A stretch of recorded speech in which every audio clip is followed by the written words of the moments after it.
Teruskan.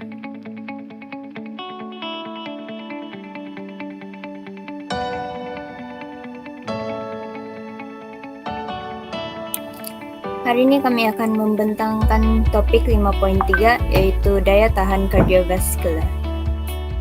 Next.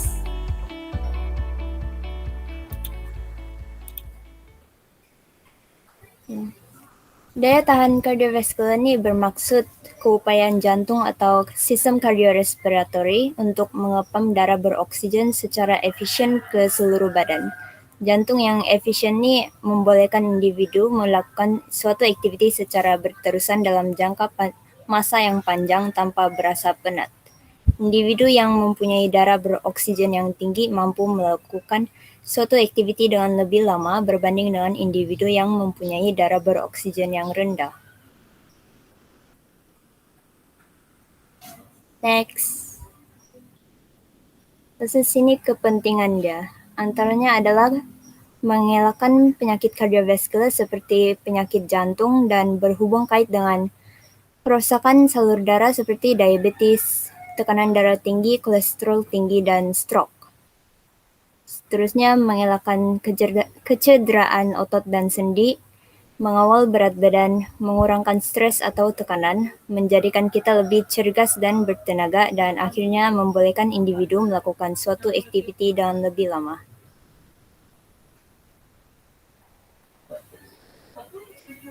So, ini adalah konsep senaman daya tahan kardiovaskular. Mode bermaksud jenis senaman seperti berlari, berjalan, berbasikal, berenang, dan sebagainya. Intensity, beban kerja atau quality kerja atau kadar usaha yang dikenakan ke atas senaman. Tempo, jangka masa senaman yang dilakukan. Kekerapan, bermaksud bilangan atau berapa kali senaman dilakukan dalam seminggu. Masuk carta perkadaran pengamatan usaha yaitu RPE adalah skala yang digunakan untuk mengukur intensitas kerja sesuatu senaman yang dilakukan. Lalu yang ini adalah RPE scale. Kita boleh nampak ada skala 0 sehingga 10. Lalu dalam kebanyakan case Anda harus bersenam pada tahap yang terasa 3 yaitu sederhana, hingga 4, yaitu agak berat. Semasa menggunakan skala penilaian ini, ingatlah untuk memasukkan perasaan sesak nafas dan juga betapa letihnya perasaan Anda pada kaki dan keseluruhannya.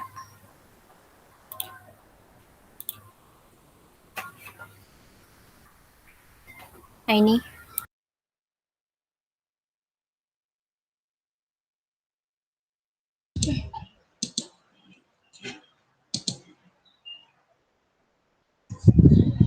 Konsep FIT.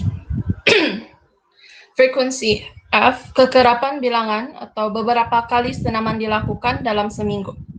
Intensity, beban kerja, quality kerja, kadar usaha yang dikenakan ke atas senaman sama ada sederhana atau ringan ataupun tinggi. Time, jangka masa senaman yang dilakukan, panjang atau lama, macam 30 menit, 20 menit, 15 menit, begitu. Type, jenis senaman seperti berlari, berjalan, berbasikal, berenang, dan sebagainya. Cara untuk meningkatkan aerobic loads, FITT. Meningkatkan daya tahan kardiovaskular. Kekerapan dia, kalau kamu punya matlamat adalah untuk meningkatkan daya tahan kardiovaskular. Kekerapan dia kamu mesti lakukan 3 ke 5 kali seminggu dalam masa 30 atau 60 menit dan dalam intensity 70 ke 80%. K6 sederhana ke rendah. Mode berjogging, berbasikal, berjalan dan sebagainya. Format.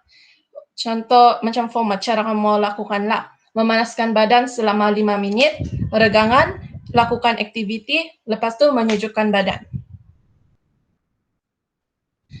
Ini adalah contoh-contoh exercise ataupun sukan yang boleh kamu lakukan untuk kasih tingkat daya tahan kardiovaskular kamu. Sekarang kadar nadi. Mengambil bacaan kadar nadi.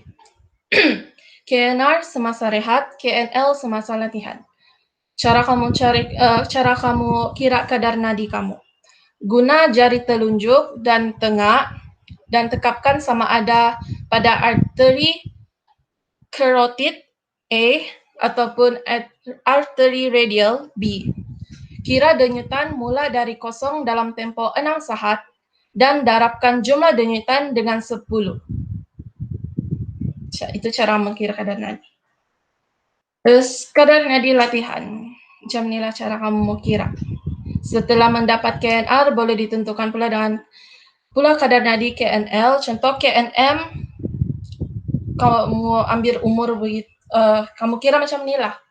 Terus kadar latihan untuk mendapatkan pengiraan KNL yang ideal bagi 60% ialah dengan menggunakan formula macam ni. Senang kan? Okay. Sekarang example dia. Terus on Kak Cigo. Saya on. Okay. Example dia. Sebelum tu.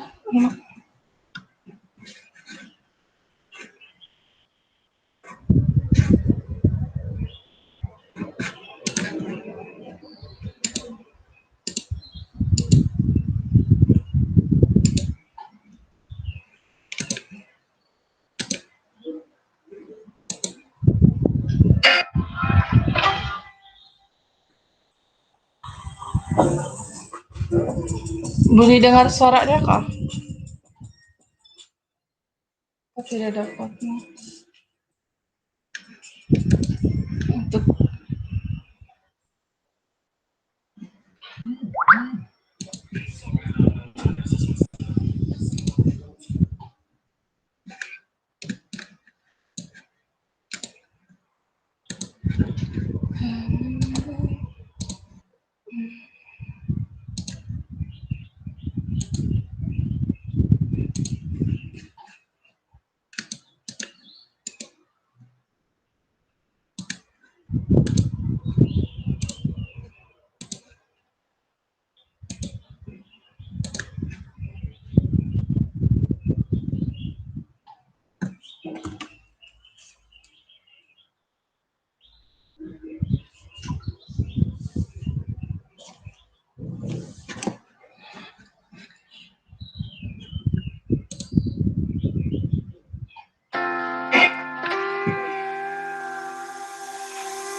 Hi guys, so I'm back again. So right now I'm done by the assessment center.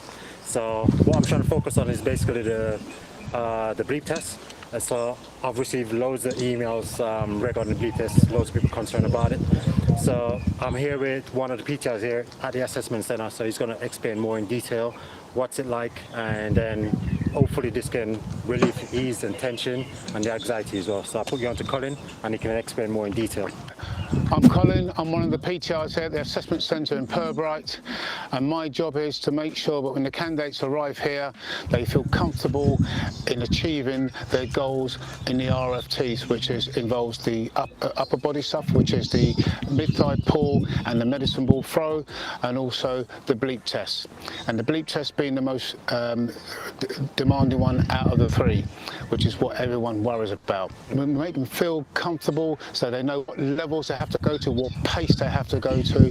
They don't have to go out too hard at the very beginning, and they've the role they've chosen in the British Army. So what's the basic level then? The basic level is 7.2 if they're going into certain job roles into corps, but then when they get to the infantry paras, it's 11. All right. So I think I still have my kit on, you know, like, I'm gonna go for it. This can relieve the anxiety as well. Infantry level. Infantry as well. 8.7. 8.7 guys, yeah? So stay tuned.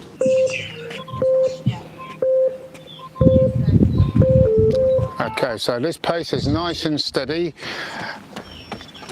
and you shouldn't be going so hard that you get there and wait several seconds. You should be getting there just as the beep hits that line. As soon as you As soon as you get there, you should just literally turn around.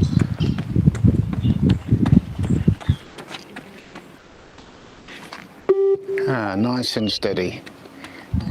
Otherwise, if you get there too quick, you'll end up at later stages blowing up. You'll run out of steam very quickly. So the whole point now is just to run nice and steady and get there just as the beep hits. Just as you hit the line, you should hear the beep. Good. Look at that. Nice and steady. Nice and relaxed.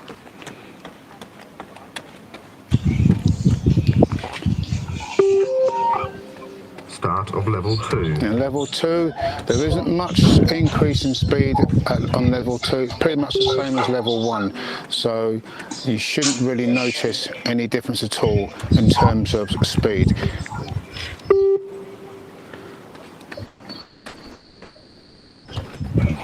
The whole point is you stay nice and relaxed, getting the arms swinging across the chest.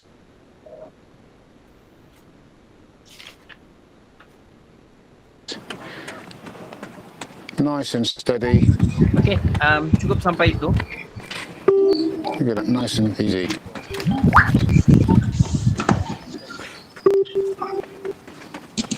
Alright, video yang kedua tu apa?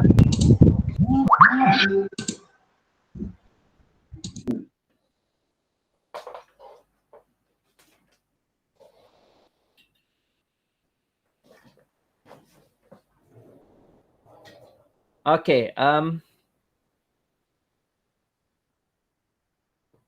untuk daya tahan kardiovaskular ini, okey, pertama kita sudah kupas awal-awal berkaitan dengan definisi daya tahan kardiovaskular ini, okey, iaitu keupayaan ataupun kebolehan. So, kalau nanti masa exam dia tanya apa-apa sahaja berkaitan dengan semua komponen berkaitan dengan kecergasan berasaskan kesihatan ataupun kecergasan berasaskan lakuan motor, setiap kali soalan mana-mana komponen itu boleh dijadikan soalan untuk soalan definisi, perkataan yang kamu perlu ingat dan gunakan untuk mendefinisikan kesemua komponen itu adalah menggunakan perkataan keupayaan.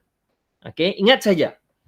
Keupayaan kalau macam jantung, daya tahan kardiovaskular, keupayaan jantung ataupun sistem kardiovaskular untuk mengepam darah, beroksigen ke seluruh badan. Itu adalah perkataan keupayaan. Ataupun kamu boleh gunakan perkataan yang kedua adalah kebolehan. Okey, kebolehan jantung ataupun sistem kardiovaskular. Okey, keupayaan kalau daya tahan otot, keupayaan ataupun kebolehan otot melakukan kerja berulang-ulang untuk tempoh masa yang lama tanpa merasa lesu. Itu adalah untuk mendefinisikan. Okey, melainkan dua komponen ini adalah komposisi badan dan juga komposisi badan. Okey, komposisi badan dia tidak menggunakan kebolehan ataupun keupayaan. Dia lebih kepada peratusan lemak dalam badan. Okey, peratusan lemak dalam badan. Dia melibatkan peratusan lemak dalam badan. Okey, so apa-apa nanti kalau soalan berkaitan dengan definisi daya tahan kardiovaskular apa semua tu dalam lakuan motor apa semua tu, so kamu kena gunakan perkataan kebolehan ataupun keupayaan, melainkan komponen komposisi badan. Okey, next. Okey, ini adalah kepentingan daya tahan kardiovaskular. Kenapa kita perlu melakukan aktiviti senaman yang ada melibatkan komponen daya tahan kardiovaskular. So, kawan kamu sudah menjelaskan benda ini dengan jelas. Alright. Okey. Ini juga boleh disoal di dalam esei. Okey, jelaskan kepentingan daya tahan kardiovaskular. Kelemahan kamu adalah kamu hanya menyatakan fakta. Kamu tidak menjelaskan contohnya mengelakkan kecederaan otot dan sendi. Kamu kena jelaskan setiap satu itu untuk membantu kamu mendapat markah. Contoh, okey, jelaskan kepentingan daya tahan kardiovaskular. Nombor 1 itu sudah menjelaskan mengelakkan daya penyakit kardiovaskular seperti penyakit jantung dan sebagainya. So ada penjelasannya. Tetapi ini mengelakkan kecederaan otot dan sendi. Macam mana tu? Kamu kena jelaskan benda ini mengikut kefahaman kamu lah. Apa kepentingan untuk mengelakkan kecederaan otot dan sendi ini? Okey, contohnya dapat mengelakkan otot dan sendi apabila melakukan daya tahan kardiovaskular, semua darah dipam ke seluruh badan, semua otot menerima darah yang beroksigen. Means dia otot akan berupaya untuk melakukan aktiviti-aktiviti fizikal yang berat kerana ada bekalan oksigen yang mencukupi. Okey. So dilatih otot dilatih, okey, berterusan, dan apabila latihan itu dilakukan, jadi dia boleh elakkan darah boleh dipam daripada jantung ke seluruh badan, darah beroksigen ke seluruh badan untuk memastikan dapat mengelakkan kecederaan otot dan juga sendi. Okey, mengawal berat badan. Okey, mengawal berat badan, aktiviti senaman daya berasaskan daya tahan kardiovaskular ini boleh mengawal berat badan, iaitu membakar lebih banyak kalori. So kamu kena jelaskan benda itu. Benda ini adalah fakta saja, tapi kamu tidak ada penjelasan di sini. Ini adalah kelemahan utama kamu. Dalam banyak-banyak perkara, kelemahan kamu yang paling utama adalah tidak dapat mengembangkan idea itu, tidak dapat mengembangkan fakta itu. Stuck di situ sahaja. Hanya boleh menzahirkan fakta, tapi tidak boleh menjelaskan fakta itu. Maksudnya, kenapa perkara itu berlaku adalah akibat dari tidak ada pembacaan lanjut. Kamu hanya berpegang kepada fakta tetapi tidak lagi mencari apa di sebalik fakta itu untuk dikembangkan. Maksud dia, pembacaan kamu setakat untuk ingat fakta.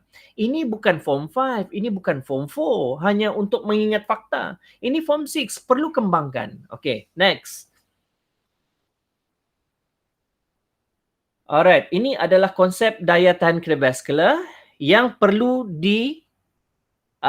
untuk meningkatkan daya tahan kardiovaskular ini, perkara-perkara ini yang perlu dititik beratkan. Contoh, mod senaman untuk daya tahan kardiovaskular ini mesti sesuai. Contoh, kalau berjalan, berapa jauh berjalan untuk meningkatkan daya tahan kardiovaskular?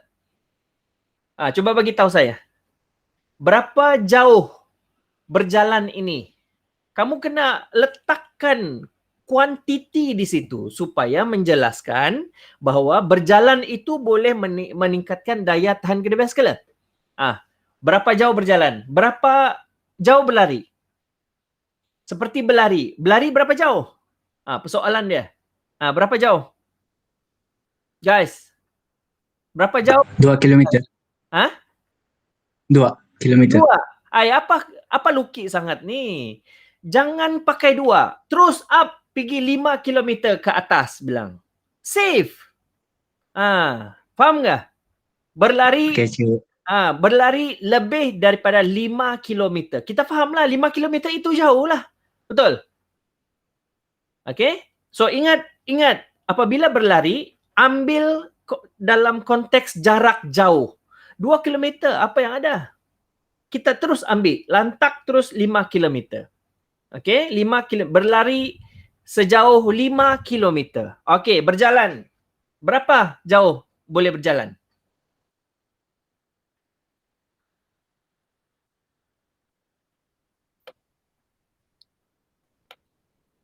Amanda, sudah buka mic tu. Berapa jauh boleh berjalan? 10 kilometer ke atas. Yes, cantik. Means berjalan itu perlu lebih jauh daripada yang berlari itu. Sebab perlu bakar lebih banyak kalori. Berbasikal. Ini lagi berbasikal. Berapa jauh perlu berbasikal untuk meningkatkan daya tahan kardiovaskular?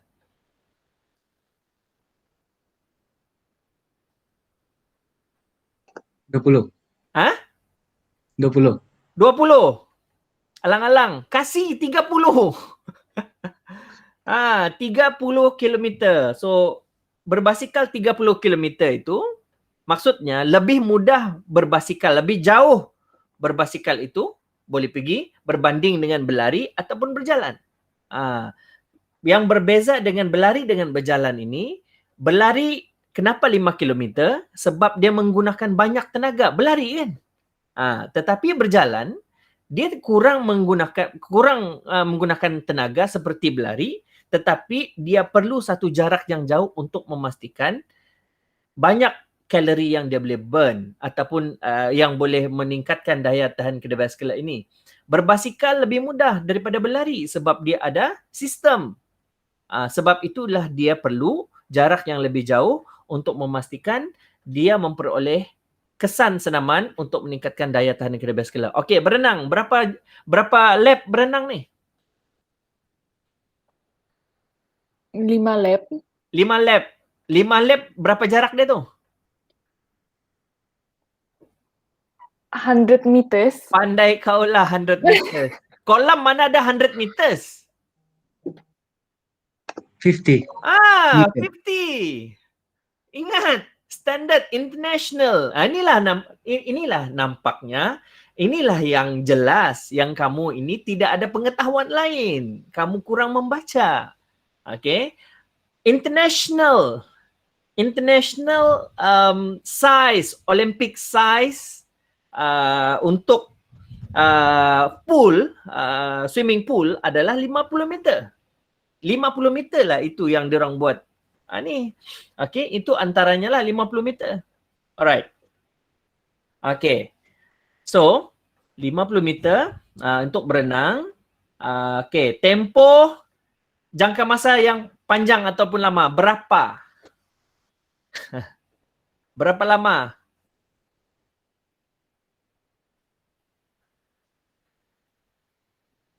Berapa lama? Berenang nggak, Cik? Ni tempo. Mode sudah selesai. Sekarang kita masuk tempo. Jangka masa.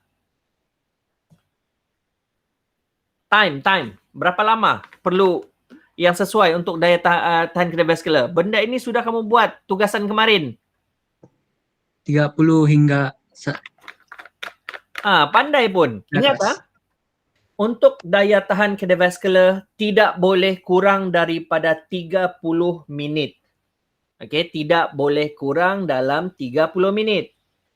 Okey, itu untuk daya tahan kardiovaskular. Alright. Intensity, beban kerja, kualiti kerja, kadar usaha sederhana ataupun ringan. Kemarin kita sudah buat, saya nyatakan di situ berapa peratus yang dikatakan sebagai sederhana ataupun ringan ataupun tinggi. Berapa peratus tu? 70 sederhana. Okey, 70 sederhana. Yang ringan, rendah. Ini bukan ringan, rendah. Tiada ringan. Intensity ringan, tiada. Intensity rendah, ada. Okey, berapa rendah?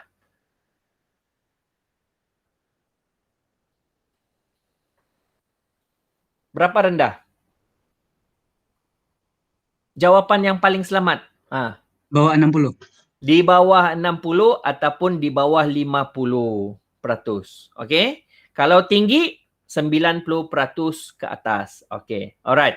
Kekerapan. Berapa kerap yang boleh dilakukan untuk senaman daya tahan kardiovaskular ini? Sekurang-kurangnya. Pembentang sudah cerita tadi. 3 hingga 5. Okey, 3 hingga 5. Kalau saya mau 7? Boleh kah? Macam tidak. Kalau rehat je lah, Cik. Okey, dia ada banyak konteks. Okey. Untuk sebaiknya adalah 6 hari untuk buat cardiovascular punya exercise, tiada masalah. 7 hari pun tidak ada masalah. Okey. Tetapi yang disarankan adalah dia tidak kurang daripada 3 kali seminggu. Okey, 3 kali seminggu dan dia boleh dibuat hingga 7 hari bergantung kepada juga pemakanan, masa rehat dan sebagainya. Okey? Alright. Okey. Sini anu tadi. Okey. Saya Tunggu dia juga papar. hilang line. Enggak apa. Okey, paparkan balik slide tadi.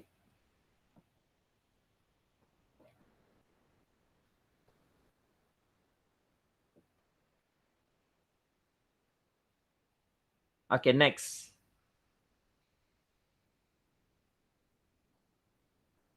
Okey, ini kita sudah selesai. RPE adalah skala. Okey, RPE ini kita akan guna pakai masa kita buat amali di sekolah nanti.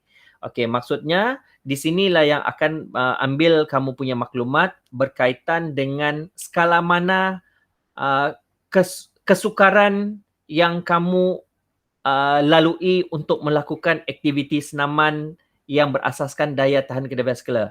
Dia akan ambil, okey, cuba tunjukkan skala dia. Okey, pada masa kamu buat latihan, contoh blip test, okey, tahap 1 level 12, okey, dia akan tunjuk kamu akan bagi respon. Kawan kamu akan angkat notis, okey, skala dia bilang. Kamu tahu sudah? Kamu akan bagi tahu, okey, 3 moderate, itu tahap 1. Then kamu pergilah sampailah level 4. Okey, skala RPE. Okey, kamu sebut RPE. Kawan kamu akan jawab 4 sudah. Okey, dia pergi lagi tahap 5. RPE 5 heavy. So, means itu adalah bagaimana kamu mendapatkan maklumat betapa apakah keadaan kamu semasa melakukan senaman itu. Ini adalah untuk mengukur sejauh mana intensity ataupun kadar kerja yang kamu lalui pada masa itu dalam kes semasa melakukan senaman. Okay, next. Okay, ini sudah kita sentuh kemarin. Okay, ini sudah kita sentuh kemarin. Alright. Dan okay, ini sudah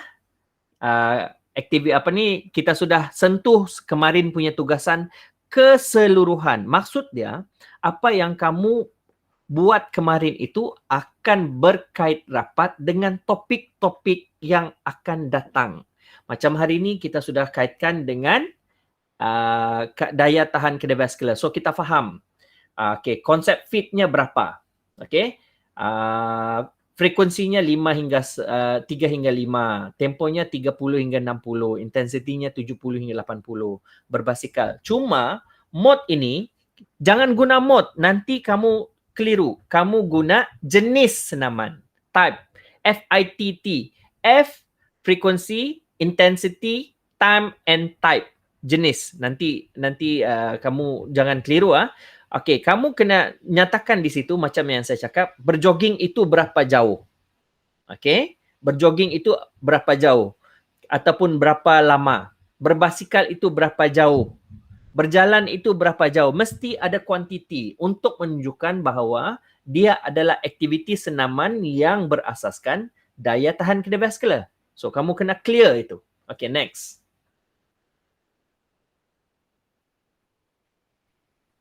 Okay, next. Ini sudah kita sentuh. Next. Ini saya rasa tiada masalah sebab kita sudah ada pengalaman mengambil nadi semasa topik sistem kardiovaskular. Okay, now. Untuk mengira kadar nadi latihan. Okay. First, kamu kena cari kadar nadi maksimum dulu. Now, contoh. Ambil pada diri kamu sendiri. Ambil contoh pada diri kamu sendiri. 220. Umur kamu berapa sekarang? 19. 19. 19. Okey, berapa kamu punya kadar nadi maksimum?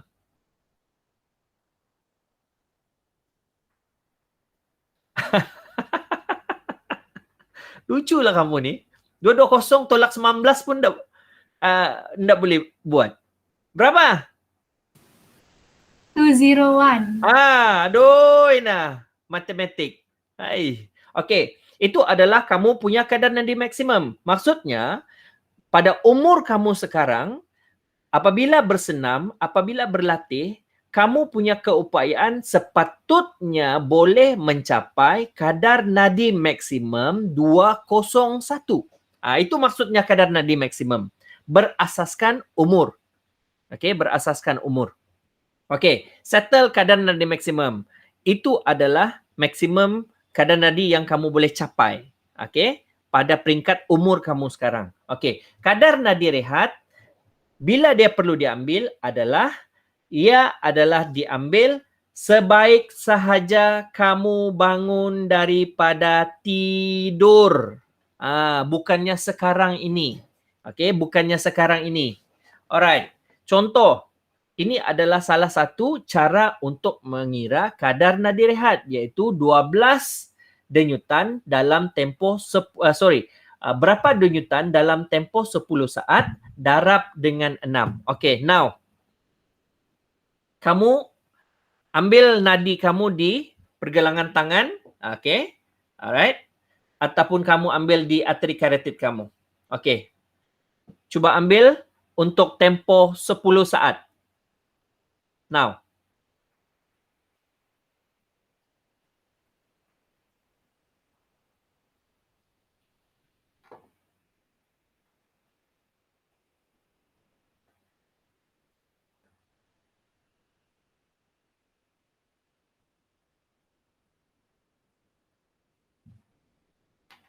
Okey, sudah?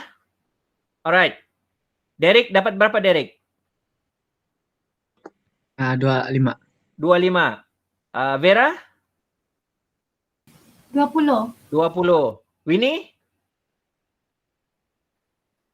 21. Okey, now. Sekarang ini, 21 itu kali dengan 6. Berapa denyutan seminit? Berapa, Derek? Saya punya Cik. 150. Punya main tinggi. Okey, maksudnya kenapa kita perlu tahu begitu? Maksudnya pengiraan kadar nadi rehat itu tidak sesuai dalam konteks sekarang. Okey, konteks sekarang. So, apa yang kamu perlu buat selepas ini, besok kamu kena kira kamu punya kadar nadi rehat sebaik sahaja bangun daripada tidur. Buka mata aja. Ingat saya, Cikgu Nordin suruh ambil kadar nadi rehat sebaik saja bangun daripada tidur. Dan ambil dalam tempoh 10 saat, darab dengan 6. Itu kerja rumah kamu lah. Okay? Alright.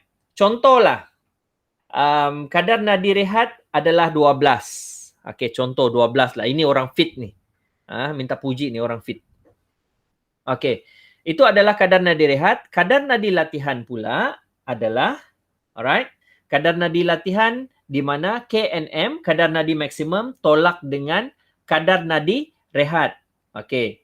Contoh 201 tolak dengan 72. Berapa?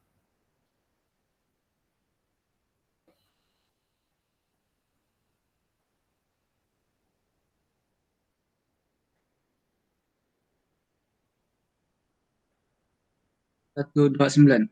Berapa? 129. Okey, 129.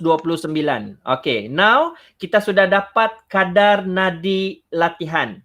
Okey, kadar nadi latihan. Now, kita mau mendapatkan kadar nadi latihan dengan mengira intensity. Okey, contoh di sini adalah 60% adalah intensity latihan yang dibuat pada hari itu. Okey, berapakah kadar nadi latihan berdasarkan intensity 60%?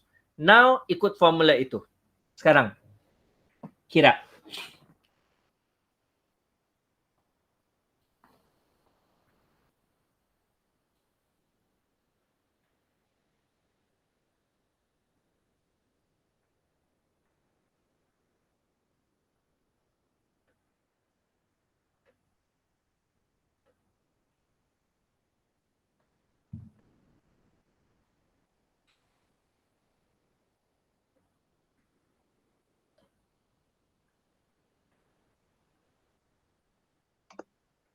149.4. Okay, so maksudnya kamu kenapa untuk satu latihan yang berasaskan daya tahan kardiovaskular itu, kamu kena lakukan senaman, contohlah kamu guna senaman HIIT. Maksudnya untuk meningkatkan daya tahan kardiovaskular, kamu kena capai kamu punya heart rate, exercise heart rate, berapa? 149. Yes, 149. Maintain. Untuk tempoh, okay, daripada awal itu, okay, misalan dalam 30 minit itu, kamu buat exercise, kamu kena capai, kamu punya, kamu punya denyutan kadar nadi latihan itu adalah 149. Sampailah habis exercise. Faham nggak maksud dia? Faham. Okay, alright. So itu adalah cara bagaimana kita mengira kadar nadi latihan bagi memfokuskan meningkatkan daya tahan kardiovaskular based on heart rate, exercise heart rate. Okay, exercise heart rate. So itu adalah macam mana. Okay, ini baru 60%. Okay, let's say I want to change make the intensity a bit higher. Okay, a bit higher. So, kirakan kadar nadi latihan pada tahap 80% intensity. Berapa kadar nadi latihan yang kamu perlu capai? Okay, 80%.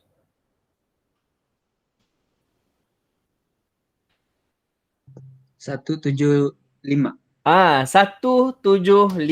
Means, senaman yang kamu buat itu mesti mencapai 175 beat per second, denyutan seminit.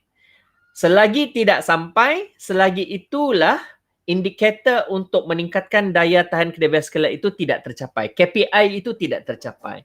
So nanti bila balik sekolah, kita akan try guna ini untuk memastikan boleh ke tidak kamu mencapai kadar nadi latihan pada tahap 60%, 70%, 80% bagi meningkatkan komponen daya tahan kardiovaskular. Okay. So, boleh faham keadaan itu, kaedah itu? Bagaimana kita menentukan intensity latihan itu,